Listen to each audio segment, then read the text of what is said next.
Student, this is the question of coordinate geometry.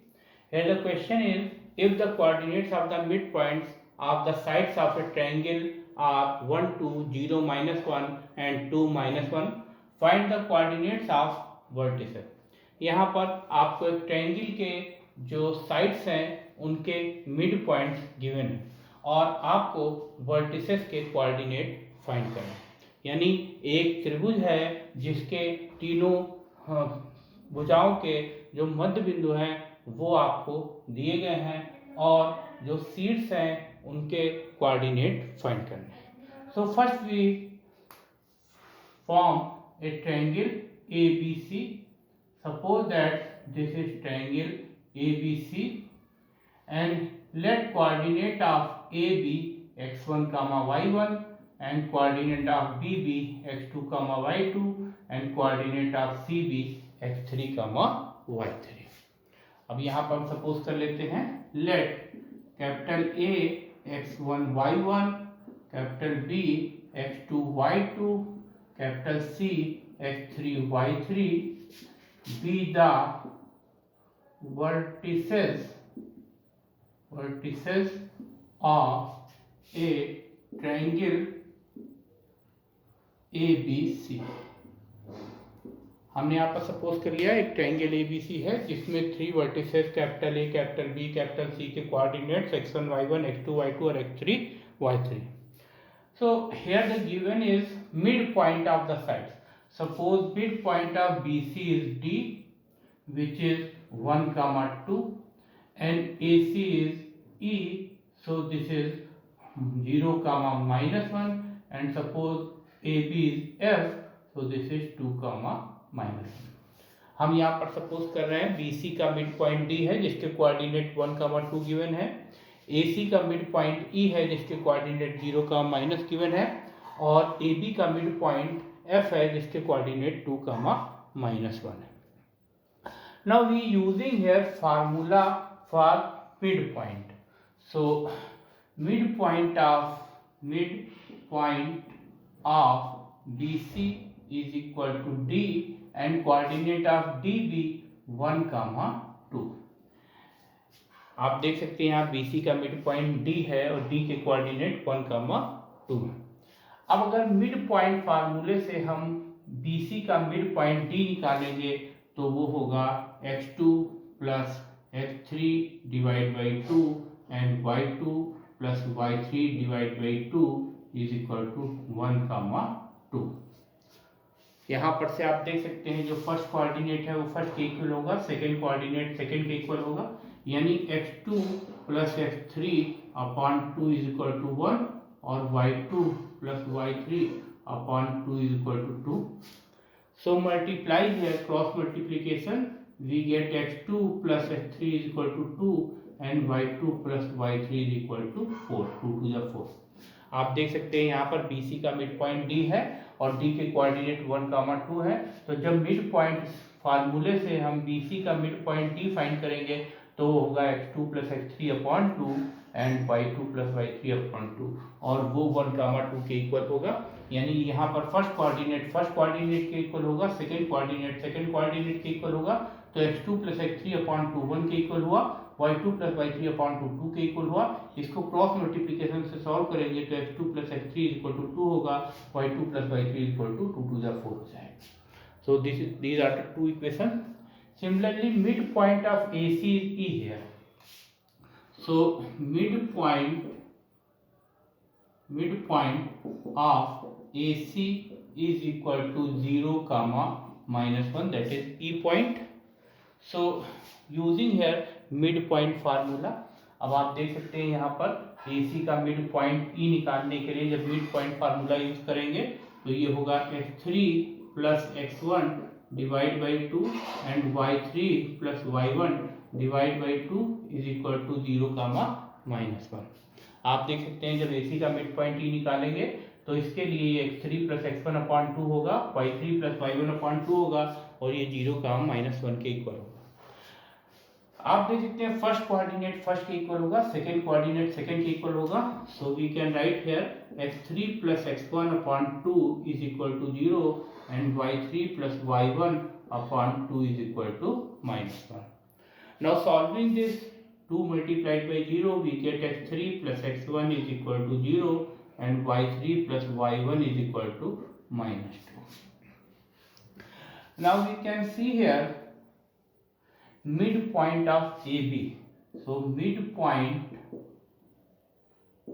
of AB is here 2, -1. आप देख सकते हैं AB का मिड पॉइंट यहाँ पर F है, तो और F के coordinate 2, -1. Now using here midpoint formula and get midpoint of AB, that is F. So here this can be written as x1 plus x2 divide by 2, y1 plus y2 divide by 2 is equal to 2 minus 1. आप देख सकते हैं mid point फार्मूले से A B का mid point F जब हम निकालेंगे तो उसके कोऑर्डिनेट होंगे x1 plus x2 divide by 2, y1 plus y2 divide by 2 is equal to 2, -1. Now first coordinate equal to first, second coordinate equal to second. So this is x1 plus x2 upon 2 is equal to 2 and y1 plus y2 upon 2 is equal to -1. So here x1 plus x2 is equal to 4 and y1 plus y2 is equal to -2. Now here just suppose this is equation 1 and these equations are 2 and this is third equation. So adding 1, 2 and 3 we get here 1 plus 2 plus 3. आप देख सकते हैं इन दोनों equations को 1 suppose कर रहे हैं. These are 2 equation and these are 3 equation. Adding 1, 2 and 3, when we add x2 plus x3 plus x3 plus x1 plus x1 plus x2, we get 2 times x1 plus x2 plus x3 is equal to here 2 plus 0 plus 4, this is 6. So divide by 2 we get x1 plus x2 plus x3 is equal to 3. Suppose this is fourth equation. Now adding y term, so we add y2 plus y3 plus y3 plus y1 plus y1 plus y2. So we get here 2 times y1 plus y2 plus y3 is equal to here 4 minus 2 minus 2, this is 0. So we get here y1 plus y2 plus y3 is equal to 0. This is suppose 5. आप देख सकते हैं यहाँ पर y के term add करेंगे यानी y2 plus y3 plus y3 plus y1 plus y1 plus y2 is equal to होगा 4 minus 2 minus 2, तो राइट हैंड साइड 0 हो जाएगी और 2 लेफ्ट हैंड साइड में 2y1 plus 2y2 plus 2y3 आएगा, उसमें से 2 कॉमन लेंगे तो 2 0 के इक्वल हो नहीं सकता, इसलिए y1 plus y2 plus y3 0 होगा. Now using 4 and 5, 1, 2, 3, 4, 5, we find value of x1, x2, x3 and y1, y2, y3. Now subtract 4 from first equation and 4 equation from 1 and 4. We put here x2 plus x3 equal to 2 in 4. So we get x1 plus 2 is equal to 3. So x1 is equal to 1. Similarly, from second and fourth, we put here x3 plus x1, x3 plus x1, this is equal to 0. So from second and fourth, put here x3 plus x1. So this is x2 plus 0 is equal to 3. So we get x2 is equal to 3 here. Now from first and fourth, so what first and now from third and fourth, so we put here x1 plus x2, that is 4. 4 plus x3 is equal to 3. So x3 is equal to 3 minus 4. So x3 is equal to minus. आप देख सकते हैं जो fourth equation है इसमें हम x2 plus x3 की value 2 substitute करेंगे तो यहाँ पर x1 plus 2 इक्वल टू 3 होगा. 2 को राइट हैंड साइड ले आएंगे, 3 में से -2 होगा तो वो 1 आएगा, x1 की वैल्यू 1 आ जाएगी. फिर जो सेकेंड और फोर्थ इक्वेशन से आप देख सकते हैं x1 plus x3 के प्लेस पे 0 सब्स्टिट्यूट करेंगे तो x2 प्लस 0 इक्वल टू 3 हो जाएगा, यानी x2 की वैल्यू 3 आ जाएगी। इसी तरीके से थर्ड और फोर्थ इक्वेशन से आप देख सकते हैं x1 plus x2 equal to 4 लिखेंगे तो 4 प्लस x3 इक्वल टू 3 होगा, तो x3 इक्वल टू 3 माइनस 4, तो x3 की वैल्यू -1 हो जाएगी। Now from equation 5 and 1, from 1 and 5 आप देख सकते हैं 1 और 5 इक्वेशन से y2 plus y3 is equal to 4, so we put here y2 plus y3 is equal to 4, so y1 plus 4 is equal to 0, so we get y1 is equal to -4. Similarly from second and 5 equation, from second and 5 second से आप देख सकते हैं y1 plus y3 equal to -2 है, इसको 5 equation में रखेंगे तो y2 -2 is equal to 0, so we get y2 is equal to 2. Similarly from third equation and 5 equation, third and 5, from third and 5 y1 plus y2 put here, that is -2, so -2 plus y3 is equal to 0, so we get y3 is equal to 2 here. So आप देख सकते हैं यहाँ पर 5 equation 1, 2 और 3 को जब solve करेंगे तो उससे y1, y2, y3 की वैल्यू फाइंड आउट होगी। So the coordinates of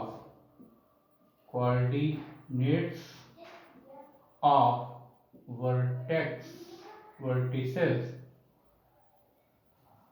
B A is equal to, this is x1 y1, x1 is 1 and y1 is here -4, so A is 1 comma -4, and vertices B is B equal to x2 comma y2, and x2 is here 3 and y2 is 2, so B is 3 comma 2, and C point is x3 comma y3, x3 is -1 and y3 is 2, so the coordinates of vertices of triangle are 1 comma -4, 3 comma 2 and -1 comma 2. आप देख सकते हैं यहाँ पर एक triangle ABC है जिसके mid points के कोऑर्डिनेट्स गिवन है और आपको वर्टिसेस के कोऑर्डिनेट्स फाइंड करने हैं। तो हम यहाँ पर वर्टिसेस सपोज कर लेंगे, A के कोऑर्डिनेट x1 y1 है, B के कोऑर्डिनेट x2 y2 है, C के कोऑर्डिनेट x3 y3 है, और ये सपोज कर लेते हैं BC साइड का जो मिड पॉइंट D है जिसके गिवन कोऑर्डिनेट 1, 2 है, AC का मिड पॉइंट E है जिसके गिवन कोऑर्डिनेट 0, -1 है, और AB का मिड पॉइंट F है जिसके गिवन कोऑर्डिनेट 2, -1 है। अब आप BC का जो मिड पॉइंट है उसको निकालेंगे मिड पॉइंट फार्मूले से, D के इक्वल होगा। इसी तरह AC का मिड पॉइंट फार्मूले से निकालेंगे तो वो E मिलेगा, और उसको E के कोऑर्डिनेट 0, -1 के इक्वल रखेंगे। इसी तरीके से AB का मिड पॉइंट फार्मूले से निकालेंगे जो कि F होगा, जो कि 2, -1 है। उससे आपको 6 इक्वेशन मिलेगी। उन 6 इक्वेशंस को जब आप सॉल्व करेंगे तो आपको A, B, C तीनों वर्टिसेस के कोऑर्डिनेट्स मिल जाएंगे। Thank you.